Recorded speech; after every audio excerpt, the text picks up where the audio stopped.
Hey, good morning, everybody. Good morning. It's Sunday and stuff. I'm going to do that a little bit. There look we at that. go. We're centered. All right. Yeah, and our little smiley face guy there. Hello. How's it going, everybody? Happy Sunday. I know, it's casual Sunday today, it right? Is. Look, I'm wearing a t-shirt today. I know, and I'm wearing a t-shirt too. It's just so we folded laundry today, and I just found this, which is cooler than any of my button-up shirts. This is from Holly from when she was so cool to let us tour Leica Studios. Oh my god, it was so amazing. Yes. That was fun. Well, and as a lighting guy, I think the lighting they did on those miniature stages was great. It was really cool. Well, we have that great picture, right? Yep. So golly, what have we got going on today? I just realized I don't have a pin, so a pin? I'm gonna have to go find one. Look, right here. Oh, okay. I'll pick a pin from the from the thing. But while we actually have pin boards, but we've done so many Disney pins over the course of all of these that we're into the traders now. Well, why don't you start saying hello to people while I figure I'm going to say hi. Wow, look, all the people who are here. There's Blackjack. Blair Archer is here. Hey, Blair. Brickanista, Naomi is here. Carter Roberts, Chris Barron, Christopher Chalice is here. Cornado. Donnie Hebert or Hebert? Hebert. I like Hebert better. That's... Hooded One is here. Insane Lego fan. Johnny Cat. Hi, Johnny. He probably likes that better, too. I know. Lego brick tips and workouts pace. Wow. I'm going to have to come up with like a shorter version of that. Like, Levitup. Okay. That's more confusing. Lisa Head is here. Hey, Lisa. Lego workouts. Marilyn Parmley's here. Hey, Marilyn. Oh, Minifig Chick and Moto back together again on the list. Yep. Patty Sharon is here. Hi, Patty.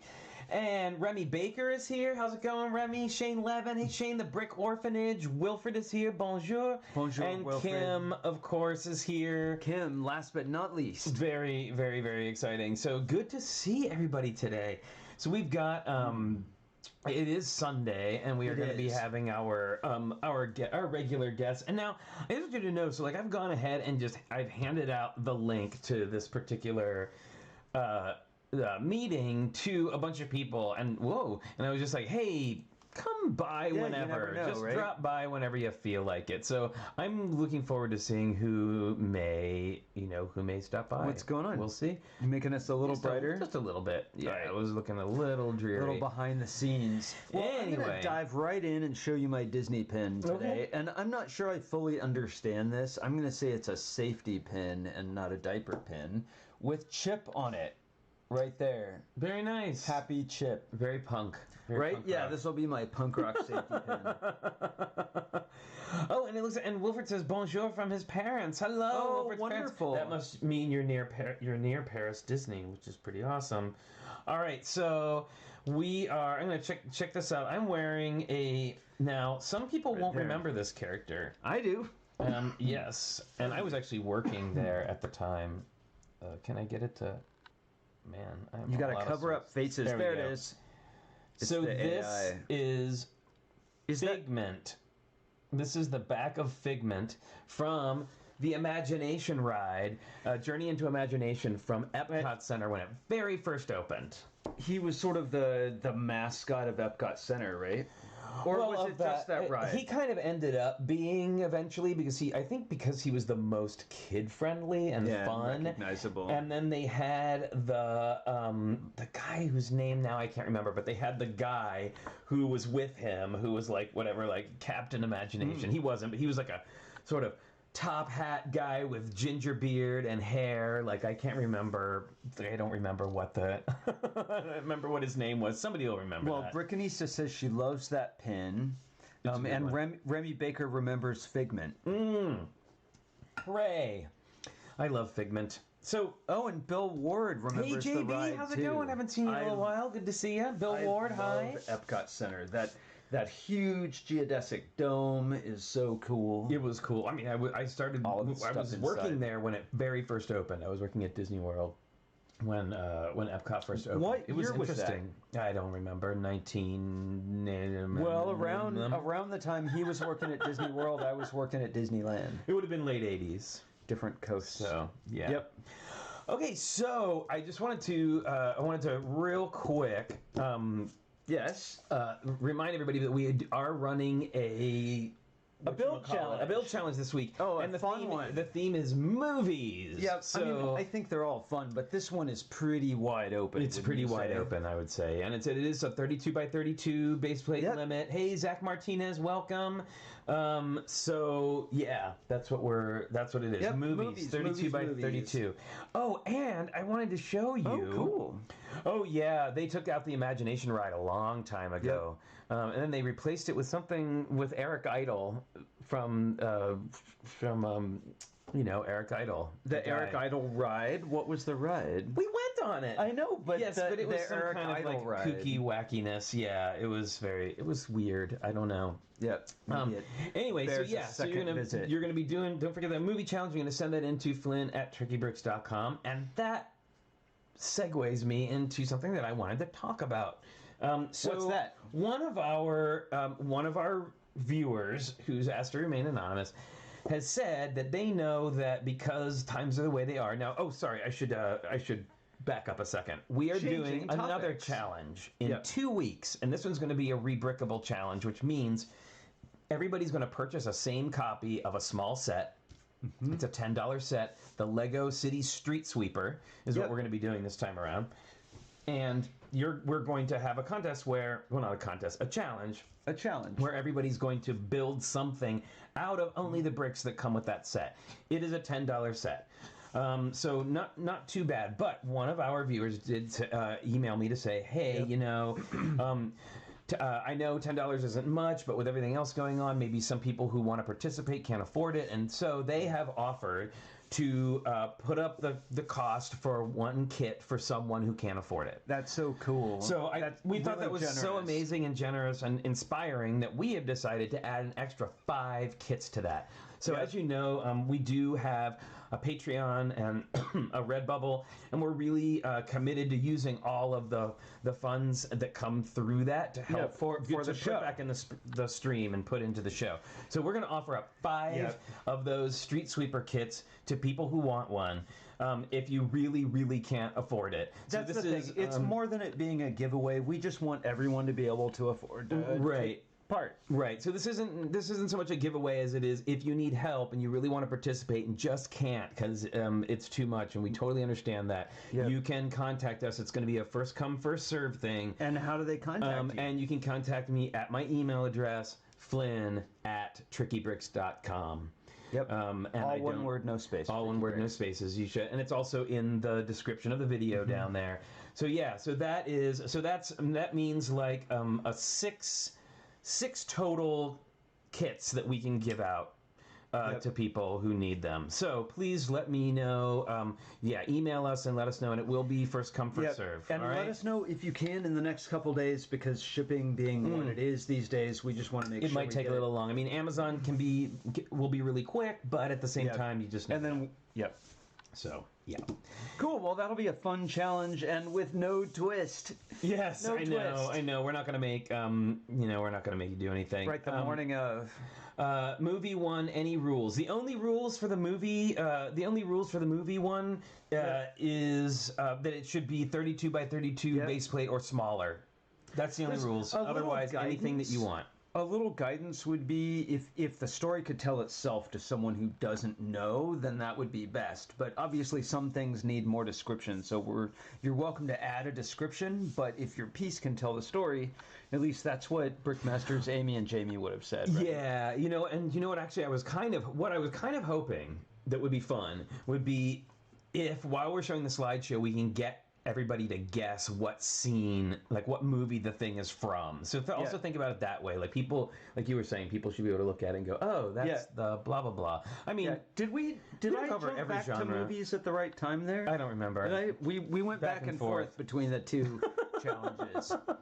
All right. So anyway, so that's the 2 challenges. Movie challenge for this coming up week, and then we will be starting the Street Sweeper Rebrickable Challenge in 2 weeks. In 2 or weeks Rebrick Challenge. I shouldn't say Rebrickable. That's an actual thing. Yeah, not that. It's not a branded event. YouTube made me turn off my explicit toggle to watch you today. Oh, goodness. That seems weird. I mean, sometimes people have typed the word ASSUME and gotten in trouble for it. And that's about as controversial as the show has gotten, isn't it? I mean, I know we're marked as not for kids. Yep. Technically, we are, this is for all sorts of things. But that does seem really weird. Yeah, we try to make it pretty accessible. Hooded One says, for the Rebrick Challenge, can we send in multiple photos because you can make some crazy builds and it would be difficult to show in a single image? Why don't we say yes? Yeah. Sure, why not? Yeah, I think that's good. Yep. I think that's good. Maybe, how about no more than 3? No more than 3. Right, I mean, if someone... Yeah, let's say 3. Let's make a 3 limit. 3 photo limit on that one, all right? So...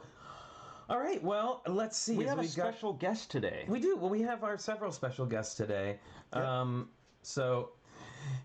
Now see, he says it's marked for kids and the bell is disabled, but it's not. I actually went in myself and made sure that it's marked as not for kids, and I always mark our videos as not for kids, so I don't know what's up with that, but who knows? Yeah, but we, I can't recall an episode that's been controversial. Yeah, me either. Okay, so first, our first guest today is one of our mods, and Wilfred says, I'd very much like one of you to do the City of Lost Children vignette or delicatessen. Oh, okay, you've done it now. Now I have to do that. I'm all over it. Okay, I'm so all over it, and I think I know which part I want to do too. Oh my goodness. So anyway, first up, we are going to have on one of our mods. It is Minifig Chick, aka. Dun dun dun! Welcome. She is. See, I want to do a sound effect. There she is. I want a sound effect of a doorbell. See, now audio is connecting. Suddenly, I'm not able to. There you go. Cara. Hello, hi, Cara. How's it going, everybody? Good. Oh, hang on. I may have to turn your volume up. There you go. You want to talk again? Can you hear me now? I can hear you. I can hear you now. Yay! There we go. Oh, look at that. Look who else it is. And Blair is here, and also we have Moto. Oh, hooray! Moto's back. Hey, Blair. So is everybody able to, very soft audio for Cara. You may want to turn your microphone up a little bit. Let me see here. Yeah, I think we can hear you, Blair. Cool. Can everybody hear all of our guests? Can everybody just say a quick hello? There's Blair. Cara already said hello. I just want to make sure that everybody can hear the guests right now, because I'm not seeing a volume control for them at the moment. Bummer, it's the macro version. I'll shout if I have to. Soft audio for everyone. Yeah, Okay. I'm not quite sure what's up with that. I'm doing my best to get it turned up, everyone, but I'm not seeing we're it. so loud normally, too. The what now? Alright, can you hear me now better? Is that better? Yeah, everybody says the volume is really low. I don't know if there's something I can do about that in actual, let's see. I'm just gonna keep turning things up until until it says that's okay. How's that? Any better? Any better? There we go. That sounds better to me. Okay. Everybody else sound good? I don't know, that... You're just fine. Yeah, that's better on our speakers here. Oh, look at that. Hooded One says that's better. Thanks for bearing with us, everyone. Yay! Technical. It's a technical issue. You can check off glitches. Check off your board. Moto said he was having problems with his internet, so it looks like he dropped off again. Okay, yeah, his frame rate was kind of low. Blair, did you sculpt your beard? It's pointier. Yeah, I had to get real tight for a good seal on my mask when I left the house, so... Oh, yeah. Shave it all the way. And I found, for anyone who's curious, I did find a way around the CDC guidelines against dolly mustaches. If you curl it up really, really tight, and you just put it right here, and then you put the mask on, and then you let it go, and then it's inside. Oh, right on. That way, I didn't have to cut, 9 years of growth. Yeah. Excellent tip. Very well done. So for all of you out there... A moist mustache Well, maybe it's extra filtration. You know, if you get a good seal, I'd say a beard is just another layer. Yeah. Yep. Well, and I think that goes. I think it's safe to say that masks are super important right now. Like I try not to, like it's super important right now. I'll just tell you, and if you wonder like why should I be wearing a mask, I will tell you that today I was in the grocery store, and we were both in the grocery store, and Richard saw a person pull their mask down and sneeze without covering their mouth, and then put the mask back on and keep going. So I'm just saying, wear your mask, and if you're gonna take it, if you have to sneeze or something, you like live with it in the mask, or put your dang elbow over your mouth. Do the vampire, like, gross. Anyway, yeah, don't be that person, please. I know Tricky Lug are all stand-up citizens and would never do something like that. But anyway, I'm so glad that we're having our sort of brunch together. Is that Tinkerbell? Oh, it is. It's like a little. Today, it's an older one. It's missing one of its little rhinestones, but it opens up. Oh, that's great. Awesome. You move them. Very, very cool. Nice. Features for the win. Play features. Oh Wow, yes, I do love a good play feature. And everyone's Whoops. wearing black T-shirts today. Sorry, everyone, I can't. I think mine's actually dark blue. Oh, right on. Ooh, nice. Very nice, Blair. Great. All your basic tessellations. Nice. Oh, look at that! I can look Very, very cool. close So- to everyone here. I can check out the chat too. Yeah, I think it might be time for sticker set show and tell. What do I you think, like everybody? that. Let's check out what we got going on today. This one's.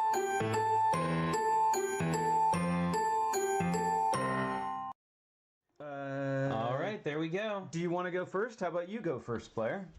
Sure. I decided to stay in theme. Some people might recognize this one. We got Black Panther. Oh, Ooh, very cool. nice. Very, very nice. The set with the like mechanized rhino and that like one or two pieces of roller coaster track. I forget what the set number was, but yeah, that number. Yeah. Very cool. Nice. Just a Yeah. lot of really useful texturing.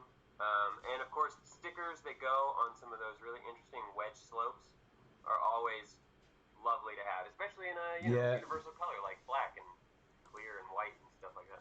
So wedge slope. When you say wedge slope, are you talking about the curved ones or the straight ones? Because I got one here. yeah, I just always call those spaceship parts. Yeah, wedge slope sounds like a good Well, name. it was a spaceship part essentially. I mean, it was the like Black Panther Royal transport ship. Yeah. So that's pretty spaceshipy. Very cool. And I'm trying to figure out how to. It's not letting me make like everybody in a big screen, like fill up the screen anymore. It's gotten wacky ever since.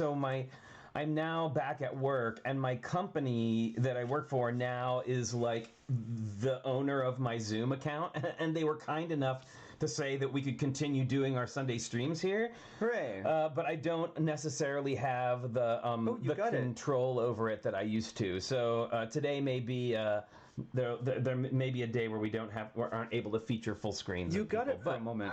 I saw myself blitz. Yeah, full I saw screen Blair go on full the- screen for a moment. You on were the like, mobile device for a second or, there. mm. And howdy guys, how are you doing? Hi, Moto. Hey Moto, welcome. How's it going? Yeah, finally got that audio figured out.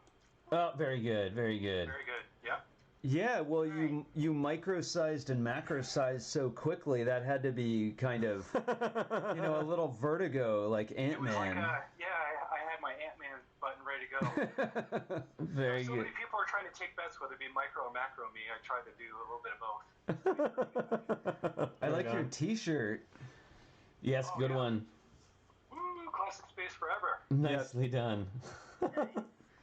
Well, and hey, Paint Pusher is here today too. What up, Paint Pusher? How's it going, man? Hey, yeah, especially for this one. Oh, So we recently picked up Pharaoh's Quest, the Scorpion Pyramid. Scorpion Pyramid, and the stickers are amazing. So here, Ooh. Whoa. So and there's actually two sets of. So this is for all of your awesome Archaeological Egyptian builds. Ugh. Wait to put these on. But the bonus sticker that it comes with, does this remind anybody of somebody?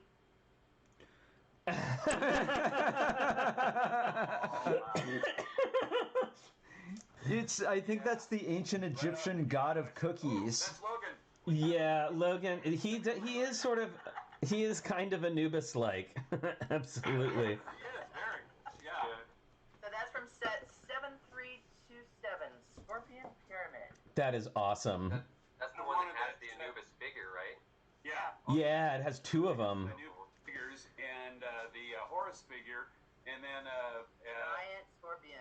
a pharaoh, a gold pharaoh, with the mummy wrappings and without the mummy wrappings. So there's a lot of minifigs in that set, and I wanted that set for a long time. And this is our special quarantine Presents to present ourselves. to ourselves. We've been Staring at multiple of those right now. we've been giving ourselves quarantine presents. We too. we got. I mean, like that. I mean, the haunted house was pretty much like a quarantine present. And guess what? I got my Hagrid's hut. Finally, Very good. Yeah. finally Nice. came back in stock. So I was able to get it before it goes away forever. Still waiting on those centaurs, but that's a whole nother thing. So what have we got today? Or Moto, do you have stickers? I do. I have a very important sticker. Okay. Oh, cool. Yeah. Let me get it ready here. Okay, so this sticker comes Oh, I'm with looking the over here. Postmaster Oh, see, General you did it Apology. again. No, it's not the same thing. Very nice. We care. This is TB001. It is a sticker sheet mock, as you can see. Oh, man, Moto. That's so sweet. And This I makes me tested because so the story behind this is these guys sent out some stuff to me, and the postmaster somehow this machine delivered nothing. But I've kept this because I really love the fact that you guys put numerous stickers. So the Sweet Mayhem, Sistar ship thing stickers are on there. If you guys can see, there's actual Thunderbolt stickers on the left and right for the left and right Thunderpants. And then on the back, I believe this is also from a sticker sheet that you guys featured in the stream. It is. It is, It yeah. is. We have a couple of those. So yeah, the fact that you guys were using stickers that were on the show, I thought was really awesome. They're all Lego stickers. This is my highlighted sticker sheet mock made of mixed media envelopes. Well, all I can think is that someone thought the insides must have been interesting, so we're going to send stuff out with the less interesting outsides next I time. thought it was Baron von Baron. Or the Oakland. It might have been. It might. Or Who maybe knows? Blacktron. Maybe there's Blacktron agents. Intercepting oops. stuff. Hey, I was- don't bring them into this. I was so excited to see that there were stickers in this. Yeah, and I bought an extra. In the Lego store, they had a extra, like a refill pack. So I even bought the refill pack because I thought they were so cool. Nice. So did we. Yeah. Okay, I'm trying to get this all sorted here. All right. Okay, should we do ours? Yes, I think we Okay. should. What is that? Here we go. There we go. Oh, and we're in focus here. This is from one of my favorite sets. From 2015, it's a big sticker set at 12 by 13 studs. Set 70751, the Temple of Airjitzu. And that came with 13 minifigures. Yeah, it was a good one. Love that whole planking sticker. Yeah, they make interesting, those big angled plates that have the open spot in the middle. They actually make some really great stickers for that shape. It gives you ability to do that. It's pretty awesome. The Temple of Airjitzu is when I fell in love with Ninjago. We were having some work done on our bedroom and we were out of our house in the middle of doing our first big mock, California Dreamin'. We designed it and then we got kicked out of our house for construction for a while. And Flynn built the Temple of Airjitzu while we were in B&Bs. You did too. We both did. No, I helped. I did lots of stuff. I was especially excited by the roofs, though. Oh, That's when I decided that Ninjago has great architecture. It really does. It really does. What do you all think? What are your favorite sets for architecture and techniques? when Ninjago first did, I mean, it was very simple, but using the black garage door pieces to Yeah. make the slow droop. Yeah. That was it. I almost bought that set just because of that technique. I mean, I couldn't afford it at the time, but that was gold right there. I mean, some of the creator modular sets have some really interesting stuff, and I've definitely learned a lot by checking out how those are put together. For windows and doing little if you just flip this here and flip it again, and then use some really interesting pieces for decor. I can't really think of a specific one though that stand out to me. I mean, I remember my first one that I won at Bricks Cascade, which was the pet shop. I volunteered to be. They were threatening hitting someone with the box in order to win it. And then they blindfolded me, and they had a dummy box that was empty, and they smashed it over me. That's really funny. That's when Bricks Cascade really started to kick it off. They'd given away, and they threatened to maim me with it. After they threatened to throw that into the crowd as well, so that was a really funny moment. But that's when I learned about just using the simple hinge plates, the sideways swinging ones, to do bay windows, and just how easy it was Oh, yeah. to incorporate a shape like that into a build. And that was pretty early on in the modulars, so I gotta give them props for always staying right at the cusp of the easy to manage but difficult to master architectural ideas. Well, I like the bay windows, balconies, and isn't there one that in the modulars that has a corner entrance too? The doors on the corner? Yeah. I always think that's a little tricky. The movie theater is a corner. The whatever that is, the corner. Emporium? Yep, the Grand Emporium does. Yep. Doesn't the Plaza Square one? Yes, Assembly Square has one. Always breaking the box. Oh, and Kevin Hinkle is here. Hey, Kevin, Mr. Hinkle. He says he has pictures of Blair getting smashed with a box. So I want to see that. Oh my gosh, please tag me in that, Kevin. Pixar didn't happen. See, I don't build buildings too often, but watching you guys do that haunted house, for me, watching how they did the roof line and how they connected with the wedge plates, Yeah. that was pretty killer. It was really. It's a really clever roof, and I don't know. It's one of the I have. And it's the perfectionist in me and the OCD of Lego for me, but I'm always and I blame my slowness building on this. I'm so particular that I always want everything to fit super tight and super perfect with no gaps. Yeah. And I want it to be, and really there are some things that are just impossible to do that with. That roof is incredible, but if you come around and you look at the side, there are some gaps.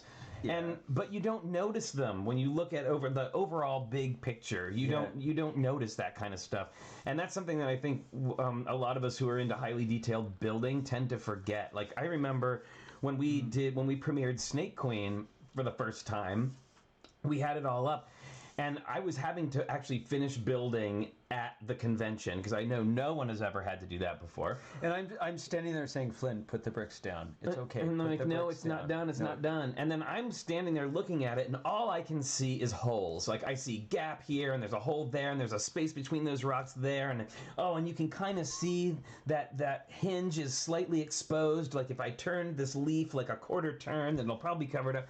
And of course, spackle over it with plates, right? Yeah, and there was lots of plate spackle going on. But by the time it was all done and people were coming and looking at it, of course, they were so fascinated by watching the animation happen and watching the show and looking at the big picture that nobody was getting down to that granular level that I was of going oh man, there's those two plates, there's an 1/8 of an inch gap and somebody's going to be able to see right inside. My wife's always telling me the same thing, that it's perfect for you is something far beyond what the public will ever pick up on. Right. It's you're the only person who will know that it's not done. But I get it, and it's saved my rear end a few time at conventions. Go ahead, Moto. I have to laugh because sitting over my shoulder is something that has quite a bit of gaps, but then no one cares except for me. Yeah, the wolf. Yeah, your wolf head, exactly. Yeah, exactly. Yeah, or Technic. I mean, Technic is a great example where the Technic sets themselves have a ton of gaps, but your mind kind of lets go of it because of what Technic is, I guess. Well, Sure.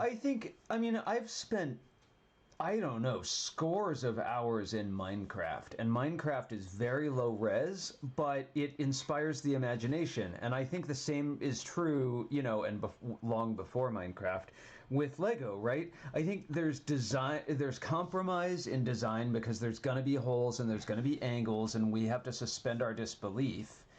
You know, but then when I look at the landscape I've spent a huge amount of time on in Minecraft, all I see is this gorgeous forestscape, you know, and I think when people see your wolf head or Kara, one of your, you know, finished vignettes, I think people see an object, you know, and I don't mean this all like capitalized scrolly, but objet d'art, right? Like it's a thing. And that they don't pick it apart as much. I mean... Yeah, I mean, I always say Lego it's an impressionistic form, right? Yes. So, Same thing. Yeah, it's impressionistic. It's not realistic. It's like a two-dimensional media where instead of filling in your marker-colored area 100%, there's a texture of the marker strokes. And to you, that's like, oh, it's not done. But if you showed it to someone and you were like, hey, I drew this thing, they'd be like, oh, yeah, that's a thing. Wow, you're great at drawing. Because, like, I couldn't draw that thing. And they don't see that you didn't color in so much that your paper got moist. And come through the back. You know, they don't see that. And I think it's interesting that we touch on this because actually the show and tell I brought today really rides both ends of that spectrum. So. Oh, cool. I was going to say, we celebrate neat part usage by taking something and representing it as something else, and that's part of that impressionistic or suggestive quality of Lego. We celebrate it, but then when we have gaps, sometimes we get too far into our heads. So I always like to embrace kind of the reality of the fact that we're dealing with a medium and we're intentionally cheating stuff to be representative of other things, and we celebrate that. So having something of, you know, having things close, you know, is good enough for some of those, you know, well, spells. I mean, I think if you're consistent and you have an overall, you know, like MO about how the design works, then people will go there with you. Like with Snake Queen, I thought a lot about pointillism, right? Like it was a big enough piece that our 1x1 cubes were like small pixels. And so we did a bunch of color mixing by putting colors next to one another and creating color that way. That, you know, that we wouldn't normally be able to do in a smaller model. And I think people suspend their disbelief. They go there with you, but you have to guide them. You have to let them know what your conventions are. Yeah. Go ahead. Go ahead, Carl. I think it's really interesting how, you know, in a lot of different art forms, you know, like I do jewelry or think, you know, you look when you're trying to design something. One popular technique is like, is it done? Is it enough? Can you take something away from it? Can you simplify it and make it even more effective? And with Lego, it's sort of like, for a lot of people and a lot of builds, it's like the opposite. What else can I add? What's going to make it even more crazy? And so when I'm building something, it's sort of a little war within my head as to, do I take something away or do I add more? You know? Yeah, well, that was... I feel like sometimes, you know, people don't...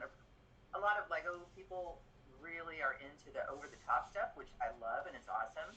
But I think that the simpler, but equally as effective builds often get overlooked just because it doesn't have 8 million parts, you know? This is where it's all going to come together, guys. The streets. Oh, actually, now that you mentioned that, I'm sorry. I was completely... I don't mean to interrupt the conversation. We can totally get back to it. But our viewer, who I said was going to donate a kit, emailed me back to say that I had misunderstood and that they are willing to put up as many kits as people need. Oh, wow, that's awesome. Oh, my goodness. Which is incredibly generous. I have to say, I think you missed it in the chat, but both myself and Shane Levin offered to also donate some kits. So Wow, this is amazing. So let's make this our biggest. Do more re-brick challenges. Yeah, let's make our biggest. Let's make this our biggest challenge yet. Like, let's get the most amount of people building this time that we can. So. Thank you that's so kind of everyone. Awesome. Like, I just can't That's even wonderful. believe that. So if you are in need of a kit, it sounds like we have the opportunity to get them. I will be the sender and everything of all of those. I know, so let's all take the same kit and make cool, imaginative stuff with it. Yeah, so if you're in need of a kit, email me, Flynn@TrickyBricks.com, and we will get that kit out to you, and we'll make sure that everybody has them in time to do this challenge. And that's amazing. And everyone, thank you so much, Shane and Cara and our other viewer for being so kind enough to offer that out. That's awesome. Thank you so much. So anyway, This is made possible from viewers like you. exactly. This is why I work for a living. Well, yeah, exactly. Yeah. Okay, so what Hey everyone, look what I've got.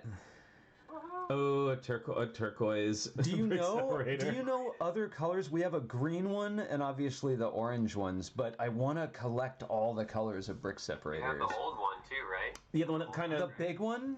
the one that looks like a I've got doorstop. Kind of. Yeah, I've got the big doorstop ones with green, Yeah. stuff like that. We have one of those, right? Yeah, we have one of those, yeah. But this is my favorite one. We even have ones now, and I don't know where they are now, but we got to find them because we need I to find saw them. one the other day. Oh. Cara. We made little. So we drilled a hole in one end, Well, where did this idea come and then from? it came from Cara, didn't it? I Yep. think so. Well, it came from, I think it was Lisa. I think I know where I you're remember going. which I'm Lisa. gonna go grab something. But someone at Bricks LA a couple years ago actually was selling them on these retractable lanyards. Oh, I didn't know that. Okay. It was before the year before you guys started coming. Oh, got it. I got it. Yeah. So we drilled a hole, and then put it into one of those retractable, like the things like if you work in an office, you have your name tag or your ID on them, and so we could hang it off of our belt and always have one handy, and they wouldn't let us use it on Lego Masters. We took it to Lego Masters and they said, you can only use what we provide you, which I get, but we were like, no, our cool nerd tool. Yeah. Yes, that. Yep. You always know where it is. Exactly. Because how many times are you like, where's that brick separator? And you have 35 of them, but they're never where you need them. Oh my goodness. We I have had 100, and they're all in my kids' programming bulk. And then I have like 5 that I put above my workspace, and I always try and put them back up there so there's one if I need it. Yeah. Oh yeah. Somebody says there was an old school dark gray separator. I didn't know that. Oh, I Okay. don't know if I've seen that I one. haven't seen that one. I might have one. The old Now that one? I think about it, yeah. I have one. I'll grab it. Yeah, but if you haven't seen the old school brick separators, they are massive. They are. They do. They look exactly like a doorstop. They are like big and fat on one end, and then skinny on the other end. Now I know a lot of people are like, "Oh, but you drilled a hole in the part where you're supposed to help pry up the, like you're supposed to pry up things." You can still kind of use it, but really, this is the part we use the most. Yep. I mean, I pry stuff up. Oh. I can't. I don't, actually. I'm I have a manicure. difficult time using these to pry up tiles because what I find happens is like you have to put so much force that the tile goes flying, Right. and if you're in some place where it's hard to find things, that's not like always great. When I do a tile, I always do the hand over it, so it always Yep. hits. Oh, right. Nice, See, you're nice trick. You're much more clever than me. I do the suppressor, so like, Yeah. I used to use an X-Acto blade, and then I discovered I was scratching my tiles, so I don't do that Yeah, you anymore. gotta be really careful with those. Yeah. So the turquoise brick separator Awesome. is actually a softer There you go. plastic. Oh, it You is. probably noticed it gets marred up much more quickly, but just use like an emery board or something, and you can just sand the edges down and make them clean again. I think you taught us that in your workshop. I like that big Nice gray glare. one. Yeah, that's the shoe or I almost said shoehorn. That's the doorstop one. Yeah. look how Very chunky similar. that sucker is. Cool texture, though. Yeah, Yeah. for sure. And then does it have studs where you're holding it? Yeah, it's got the 2 Yeah. at the bottom, but it's not designed design like the new one. My favorite thing about the new one, well, one of my favorite things, is that it has the center so you can hit jumpers. Oh. Yeah. Oh, it Look at that. does. Huh. And of course, there's no tile There's no separator pry- because back there's no then pry. tiles didn't have the lift. Had the groove in them. Yeah. Oh man, that reminds me. So I'm currently, now I don't know, I'm sorry it's in pieces right now, but some of you may remember from, I don't know how many episodes it was ago now because I've lost count. When we talked about Micropolis. Yeah, right? we did a show where we rebuilt our Micropolis that we took, and I was talking to everybody. I had made an Art Deco movie theater, and it's not all together right now because I'm working on it. But I'll just show you as a reminder. You reverse engineered it, right? Yeah, this little micro thing. It's falling apart. Anyway, it's like an Art Deco movie house looking thing. It looks terrible right now. It's broken. But if you remember it from that show, I said, hey, I wonder if people would be interested in that if I made instructions. And a lot of people were like, yes, we would love instructions. I actually started making instructions for it yesterday. I started building a digital copy, which is why everything is all apart right now. And I'm trying to build it in steps. I'm using Studio, and it's a little tricky, but fun. Are you and so using hopefully on the new computer. So hopefully I'll be able to share that with everyone soon. But the thing is, in those programs, there is a listing for so if you say a 2x2 tile, there's a listing for the without the groove, and there's also one for with the groove. And you can't always see the entire name of the piece, so you really gotta if you hover over it, it'll pop out, like the name will pop out. But definitely, if that's something that you're doing and you're working like in Studio or Digital Designer, make sure that you, especially if you're trying to make instructions, that you've chosen the right one, because some of those older ones don't come in the same colors as some of the new ones. So where I ran into trouble was I have these two kind of like chrome gold plates here, and they do not come in gold without the groove, only with the groove. And so I was looking at my list, and it was giving me an error, and I was like, what's the error? What's the error? I've got the piece in front of me, and then finally I realized it was the whole groove. Also, the price difference. Yes, and yes. You actually if you throw like without tubes, like one of those Samsonite bricks in there by accident. Yeah.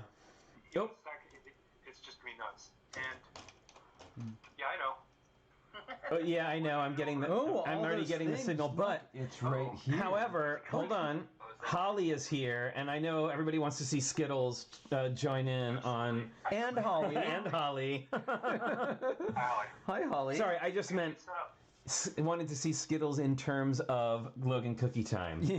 We're really. Time already. I know. You were just in time. You were just in time. I thought that's why you got here exactly at this time, is because you knew that. No, I was done buying turnips. Oh, I still haven't done that. Okay. You know what? I don't. At this point, I don't need them. Honestly, I don't either. I got enough in the bank that I don't need it. But anyway, yeah. Look, Let's. Holly, I'm wearing the Leica shirt today. I love this shirt. That. It's one of my favorite nicely shirts. done. It's such a good one. It's a great one. All right. Let me see. And I have. Oh yeah, I got to bring the thing up. Okay. All right. Ready? Here we go, everyone.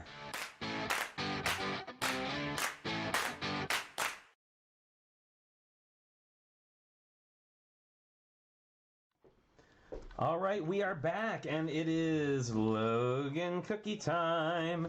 Yes, yeah, bingo, Animal Crossing talk. Oh, there we go.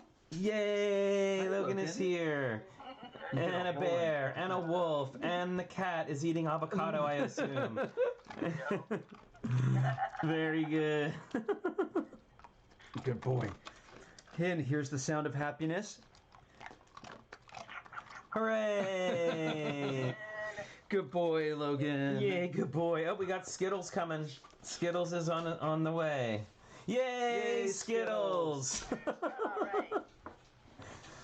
I'm still not entirely convinced that Skittles is not a puppet, but that's a whole nother discussion. Total Muppet dog. Yay, Skittles. All right.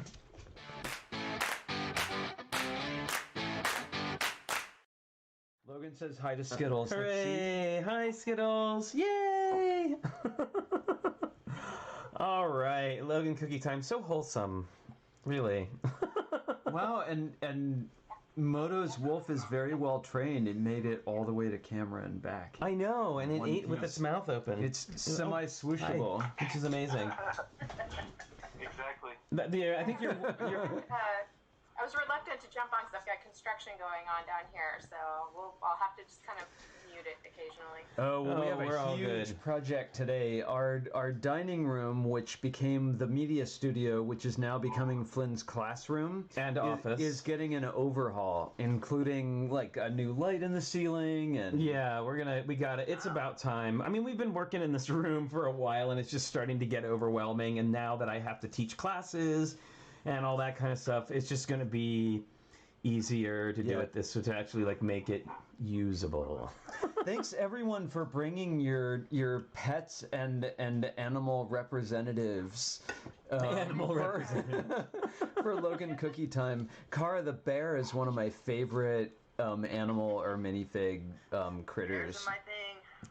Well, it was in our first big mock. We had a bear coming out of a cave. It was our first animation we ever did. Okay, here's something. Then that brings me to something. What is, and I'll say minifigure or animal, because animals can sometimes be up there in price. What is the most you've ever paid for a minifigure and or animal? Oh. True confessions time. The most we've ever paid is we paid $20 for that brown bear, and we had just started in it, and we were like horrified.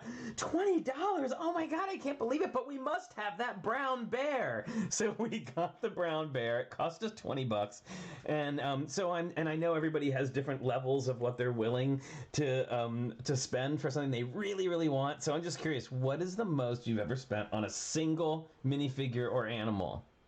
I think the most I've ever spent is about $40 for a glow-in-the-dark octopus. Oh, all right. That's pretty special. It's a pretty special And one. I bought two of them. Actually, like months apart, and it turned out to be from the same seller for like the same price. So I bought two of them. All right. $40 each. There you go. All right. Holly, I know you're going to have a real good one for this. No, yeah, it's a tough one because when they get pricey, like I'd say more than $20 or $30, that's something that goes on my like birthday and Christmas wish list, and so Right. Okay. And that Well, guy tends to go get them for me. I mean, there are a couple of figures I'm sure he's dropped some money on, but I couldn't tell you how much. I know one of them, and it still wasn't crazy expensive, but one of them that I was like shopping for the longest time, waiting for the price to come down, was the zombie from the collectible minifigure series 1 zombie. oh yeah. Like the one missing piece in my whole collection and it was really only like I think $30, and I just refused. I just It was the first one that ever got that high. It was the first one that ever I come just up over yeah, 20. I just held out, kept thinking that eventually I'd find it for maybe, I was like maybe 20, but I'm not paying 30 for it. And finally he got sick of hearing it and went and bought me one for like Christmas or something. So that's Okay. what I can really think of that I was like willing to spend some money on. Okay, hang on. How about this? And because I see Patty said something in here, and I kind of want to now adjust the question a little bit. She said she paid $40 for the Incredibles set just for Jack Jack. So I will fold into that. Have you purchased an entire set that was pricey just because there was like a thing in it that you really, really wanted? And if you don't feel comfortable with the number, Fault, Flynn. Because I wanted to bricks and pieces so many things from that, Yeah. Yeah.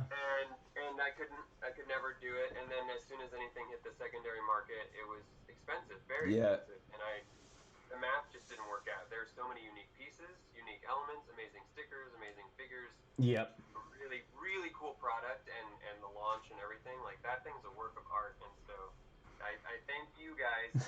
Making that one have to happen. But the Demogorgon was definitely my top. That and like the D&D rulebook. Like. yeah, the Demogorgon's a great figure. For sure. You can always like justify that too when you're you're buying a set, right? Because then you're getting the bang for your buck, and you're like, I could sell the rest of the set, which of course You never do.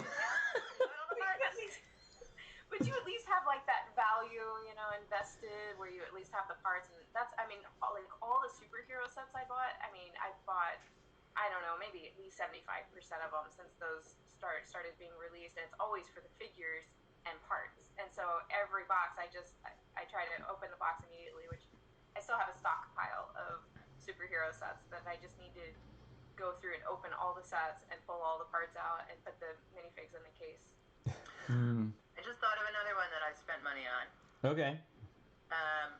I think it was 3 or 4 years ago, but I think it was about $50, and it was the Supergirl Lego Dimensions poly bag, which was only available in 2 places, SDCC, and then in a PS4 release, I think it was.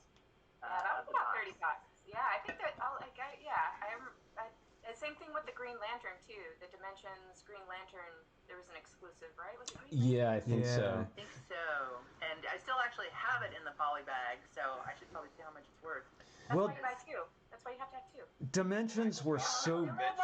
There was only one. And like But when of they course, were I had on to get it because Supergirl. I mean, I'm named after Supergirl, right? So.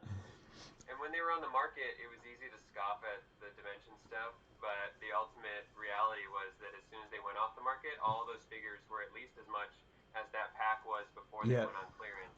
Well, and then, it's funny. Gremlins had to have, and I spent more than retail just to find one, but it was totally worth it because now they're like 2 or 3 times retail. Yeah, I'm so glad I saw that coming. I was like clamoring for them as they were coming out, and like most things, I'm finding that once they've decided that it's the end of that theme or that wave or whatever, then all of a sudden it's like pretty short-lived. Like that stuff doesn't seem to stay on the shelves as long. So like the first wave and second wave, whatever, were there for like a couple of years, and that third wave came and went like really quick. Yeah. It's hard to find some of those, and some of them were store exclusives.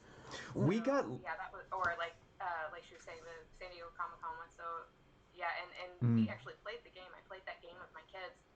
So we had to have like a couple of. Oh yeah, I played it a lot. I have this huge box of.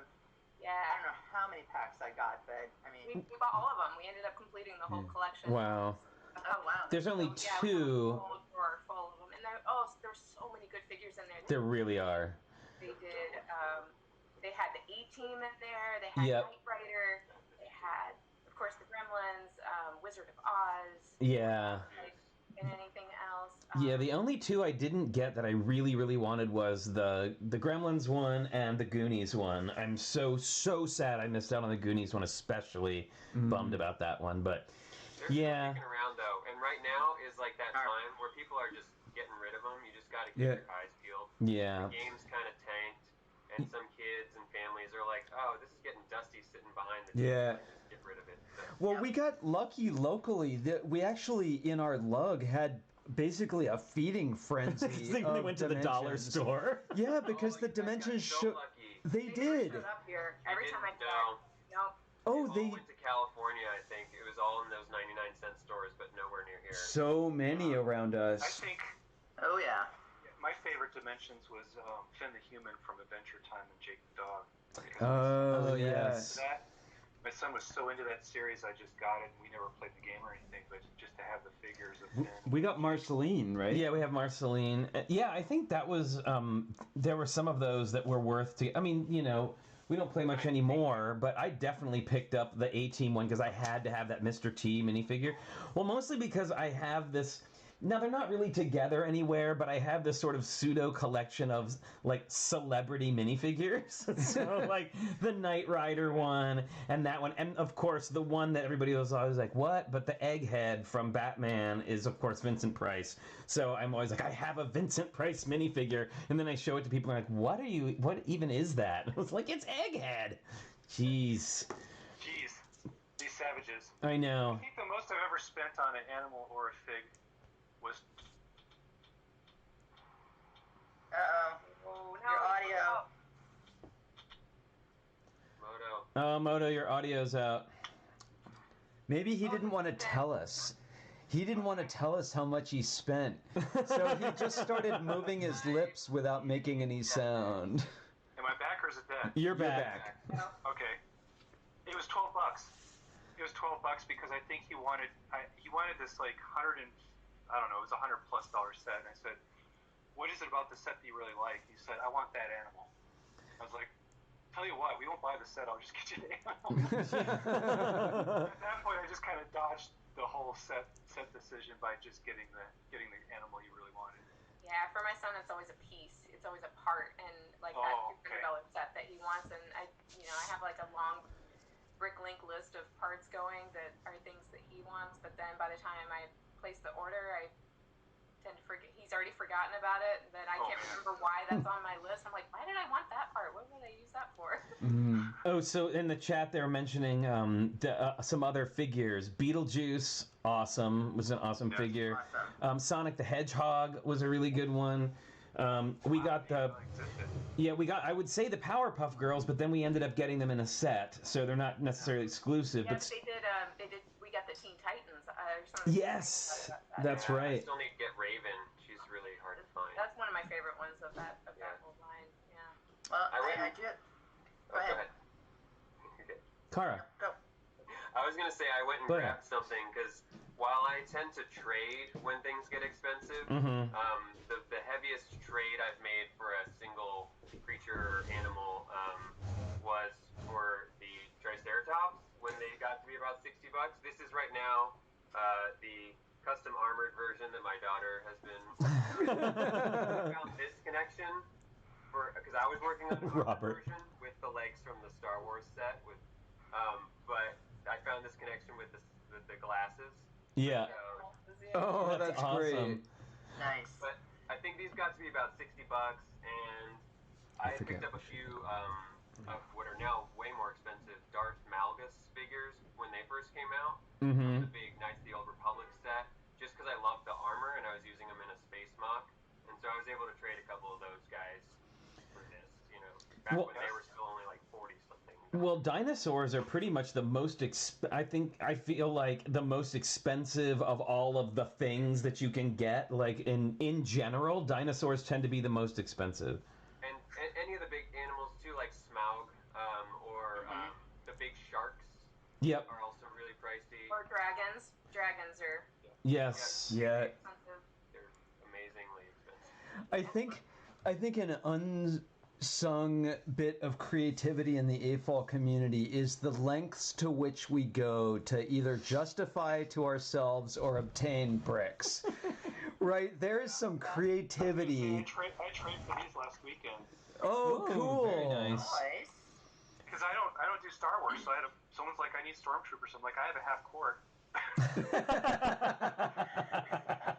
I'll have a half quart of stormtroopers with a scoop of Darth Vader. Like a quart Ziploc bag filled with just stormtroopers. I went through it and took out some of the ones that I really wanted to keep, but like I don't need any more Clone Wars dudes. I just don't need them. They're everywhere. So. Oh my goodness. I was going to point out in the chat, Kevin Hinkle, Mr. Hinkle Draws, pointed out that he traded about $700 worth of Lego to get a Mr. Gold. Whoa. Wow. Kevin. But hey, $700 worth of Lego, I mean, that's... Yeah, I mean, He gained storage It's a one-time space. thing. I know he gained storage space, exactly. Well, that's funny. Like, to me, like, I know that's like the holy grail of every minifigure ever, and if I'm being totally honest, I'm just like, okay, like it just doesn't. That particular thing doesn't mean much to me, but that's the funny thing about hobbies, right? Like, there are some things that mean a heck of a lot to some people that definitely don't mean, even within just like the one fandom, that other people are just like, yeah, okay, so, like I have all that that awesome Belleville stuff, and I'm sure that there's a really large part of our community who's all like, who gives a crap? You paid $50 for that? But you did have a Holy Grail figure. Yeah, I did. You'd It's rather true. have something like this, Flynn? Oh, I'm so jealous. Oh my god. Yeah, I don't know. Mr. Gold's still eating at me because that's the only thing that's missing from the whole collection. I have every single one of the collectible minifigs, except for that one. Well, so, you are a completionist. I am a completionist. Yes. I'm not a completionist, but I am a Minifig Chick, so... You have to have them. Yeah, that's killing me. Blair, that is too cute, and I hate you for showing that to me. I just want you to know. Oh, I'll get you one. It's so cute. Well, you guys are going to need it for Fab Max, right? Right. So. Oh, that idea. still is a thing that has to happen. I'm so excited about that. That is going to be pretty hilarious, and I hope that we can pull it off. I've been thinking about it too. I'm about to go try and score a bunch more Technic and Fabuline figures for it, but I've been thinking about the designs too, and I think that all the Road Warrior vehicles should be animal themed, like the people on them. Yes, yes. Well, like if you had the rat head people, like I was playing with last time I was on, you could have like a rat fink-esque Road Warrior vehicle. Yes. Yes. You know, like the hippo could have like a crazy hungry hippo vehicle, or That's so funny because I'm working on these. I'm working on this Disney Princess mech series, and I want Tiana's to be a giant frog mech. Like, so she rides in a giant frog. So yes, I am 100% behind that. Tiana is a frog, yeah. Yes. The chameleon for Rapunzel. Oh yes. Yeah, because I was bummed too because I was like, I want to do Rapunzel, but then I've already done a tower for Cinderella's. I already got like the clock tower, so I don't know if I could do another tower one. it's all Have you guys hair. thought that? It's all hair. It's all hair.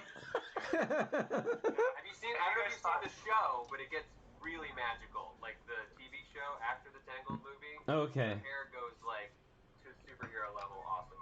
Oh, right on. I was wondering, if you could get enough rats, you could do this thing called the Rat Pack, where it's actually the musician stage with the guy bouncing in front and the rats in the back on the drums.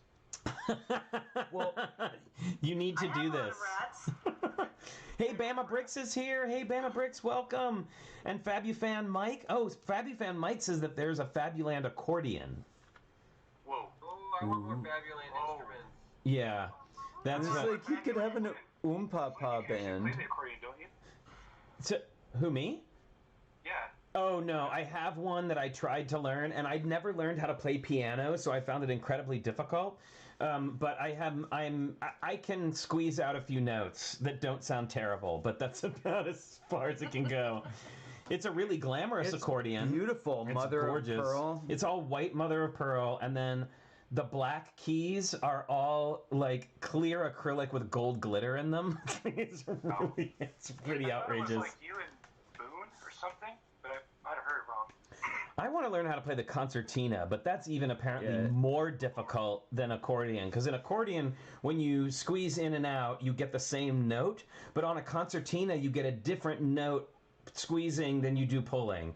And it's really, it's extremely complicated, apparently. It's like a harmonica.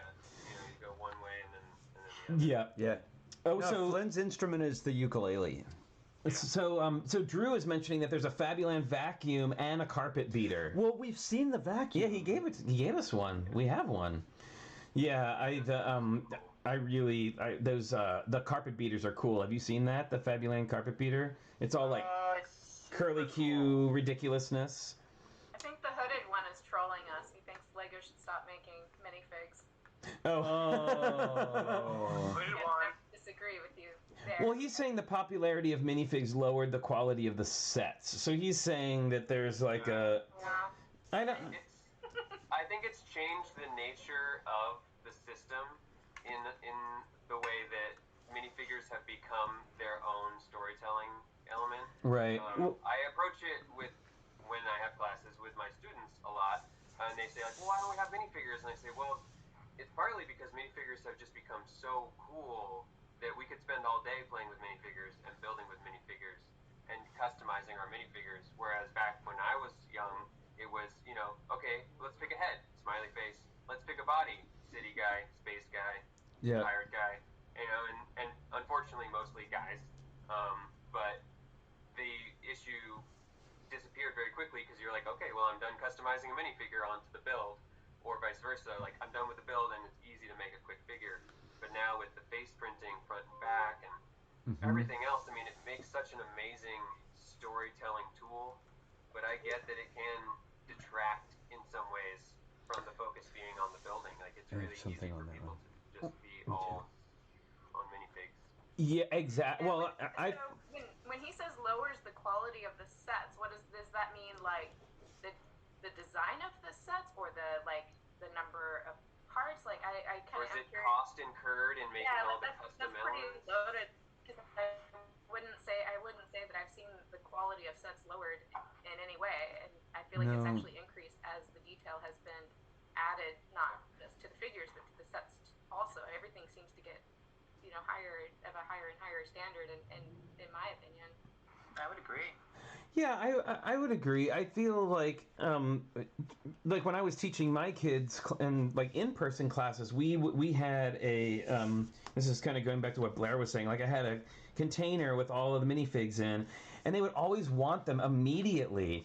And then there were some times when I wouldn't even bring them out, and they were like, "When are we going to get our guys?" That's what you hear all the time. When are we going to get our guys? And actually at a certain point, I needed to refresh my kit, and when I wrote to them, I needed more minifigs. I specifically said I want all female and people of color minifigures when you send me this time, because I've got plenty of the other kind. And they did. They ended up sending me like all female and person of color minifigures, and it actually made a huge difference in my classes. That people were able to find things that they could relate to or wanted or whatever.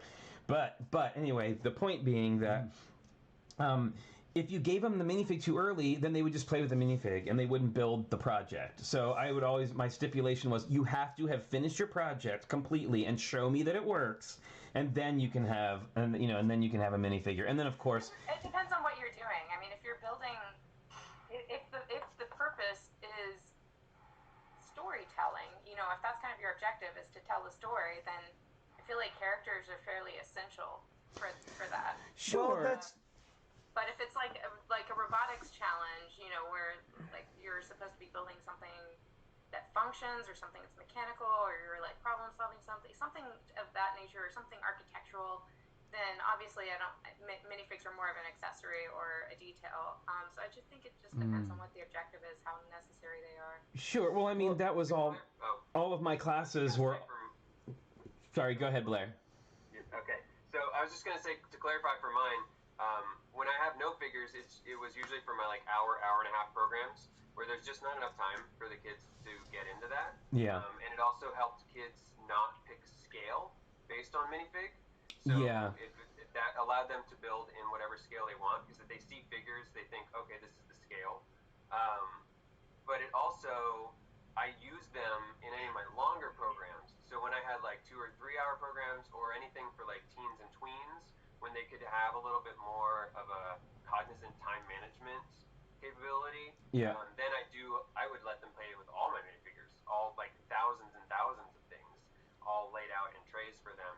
But I would also encourage, and if I would monitor the situation, if people weren't, if everyone was just at the minifig station the whole time, I'm like, okay, well we're gonna clean it up, and then if we get done, then we can come back and build some more. Like you said, Flynn, I'd be like, oh, we'll have it for 30 minutes. We'll pull it, you get your main character or two, you start building, and then once everybody's got some really flourishing stuff, come back and populate it. Because the truth is, you do end up with a base plate with 5 people on it. Yes. And that's the theme. Yeah, no, I think it's a good idea to keep it limited for sure. Like my kid's robotic class never had more than just a couple of minifigs, and they were there just as an operator. They weren't, or an object that needed to be catapulted across. Right, exactly. Right. Yeah. For first LEGO League, I didn't bring out minifigures until the whole thing was done, and we were populating the final build before the expo. That's it. Yeah. And it was a really cool learning experience. A long story, but it's really cool to see the kids interact with figures. I mean, I've had some amazing teaching opportunities talking about diversity and outward appearance when it comes to minifigures, because of how many varieties we have nowadays. So, it's getting better all the time. I think it's. Yeah, and again, I don't think that it's reduced the quality of sets at all. No, so MJ does have a good point though, where she basically says, I think there was a period where some sets were an excuse to make so I can see that where they use, if they want to make a Dimensions was almost that, right? It was they did that whole thing just so that they could make certain minifigs, and it had really nothing to do with. I mean, they had the little mini builds with them that were cool. I appreciate those because I like little micro builds and mini builds and those kinds of things. But I do kind of see how some sets, like going back to the superhero stuff, when I was saying I basically collect all the superhero sets just for the figures and parts because most of those builds don't really do anything for me. Like they're not. There are a lot of them. They look a lot of the same. They're fairly simple. Some are pretty good, but for the most part, it just feels like a set that was just kind of slapped together to sell the character. So the dinosaur stuff has become like that too in a lot of ways. Most of them are just a facade or some fencing and a dinosaur, and you have to be like, okay, well, how much is this dinosaur going to be worth on the secondary market? Let's pay $30 now. And it's unfortunate that does seem to run parallel with the licensing. Yeah. And I don't know how many of our viewers might know why some of those things exist, and it's not because LEGO wants to do it this way necessarily, but it's also because the toy market has some really, really strict rules and stipulations about who can sell what. So, like, LEGO isn't allowed to sell you Wolverine in a pack.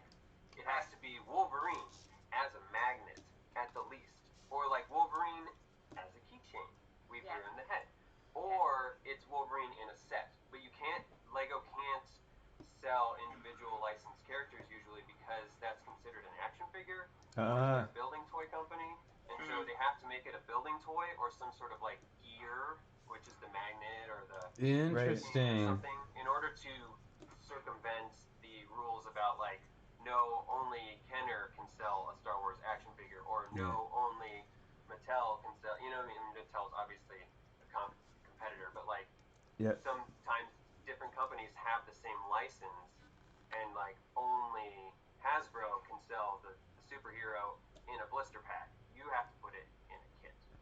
So See, that's a really, really interesting point, and something I don't think people think a lot about, like, because obviously they don't know the ins and outs of all that stuff. But it's interesting too because I think that whole phenomenon that you're talking about actually started with the original Star Wars action figures.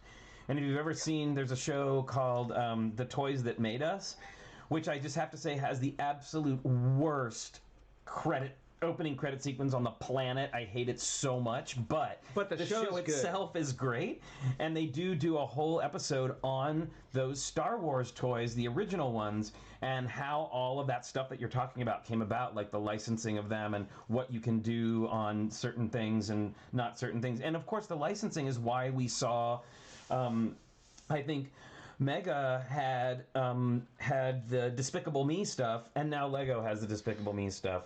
Right, like I wouldn't be surprised if we see somebody else come out with Scooby-Doo building toys soon, because now they don't have it. Oh, they did already. Playmobil's got it now, right? Got it. No, I think even the Mega Blocks or Mega Constructs or somebody had it right after, right before. I bet somebody in the chat knows. I saw it somewhere else. I think before LEGO had it. Well, this and keeping in this minifigure conversation and Scooby-Doo, there are two minifigures right there. Like that whole series was constructed so that if you wanted all 4 minifigures, you had to buy at least 2 or 3 sets. Yep. And I never got Velma or Daphne, which like still kills me to this day. That's like my Mr. Gold, like the Velma and Daphne. Although Maraid, who is one of our viewers, she's the one that sent me the listing for the Belleville stuff that I ended up getting.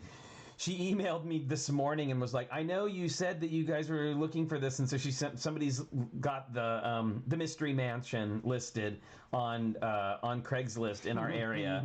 And she was like, if you want it, these guys have it. And I was like, oh man, the Daphne and Velma, and there you go. Do I want to spend that money just so I can have those 2? Right. Yeah. Although, right? Although, I also kind of want that because at this point, it's the only LEGO haunted house that we don't have. Well, I can't believe you hesitated. no, we need that, Flynn. What? We need that. Okay, if he says it, then we have a permission. I'm usually the put on the brakes guy. See, I'm very. Go out today before we come over. It's in San Francisco near you. All right, tell me where, how much? So I'm curious for all of you, and maybe I've never asked you this, Minifig Chick. I'm interested from all of you.